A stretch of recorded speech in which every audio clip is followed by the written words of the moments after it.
जय श्रीनाथ. श्री दीप प्रकाश ग्रंथाच्या 9व्या अध्यायात महाराज लासूरग्रामी श्री भगवती लाक्षायणी देवीच्या दर्शनाला गेल्याचा उल्लेख येतो.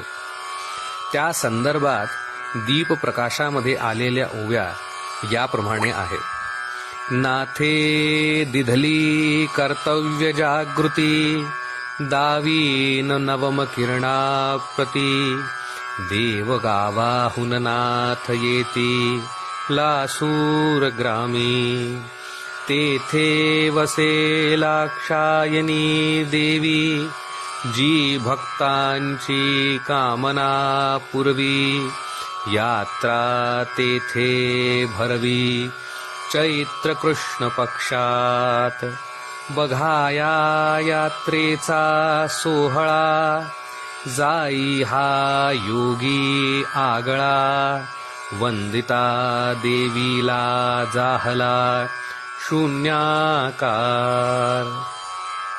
आपण आत्ता ज्या भगवतीचे दर्शन घेत आहात हीच ती लाक्षायणी देवी. हा काळ श्री महाराजांच्या द्वितीय अज्ञातवासाचा शेवटचा टप्पा होता. ह्याच समयाला ह्याच मंदिरात म्हणजे ह्याच प्रसंगी साधू गंगागीर बुवा आणि श्री महाराजांच्या भेटीचा उल्लेखही येतो. या संदर्भात आलेल्या ओव्या खालीलप्रमाणे आहे. तेथे देखिले साधू गंगागीर चाखिले ज्यांनी योगसार बाह्यांतरी नामाचा गजर करीती साधुवर्य बोवांनी पाहिला नाथ दृष्टीने नाथेही पाहिले आपुलेपणे तारायंत्रांचे खुणेने ओळखती एकमेका भजन सोडोन गंगागीर नमविती नाथपदी शीर म्हणती यावे योगीवर भजनी रंगावे नाथे मृदंग घेतला बोवांच्या कंठी विणा शोभला आम्ही आळीकर या अभंगाला गाई माधवनाथ.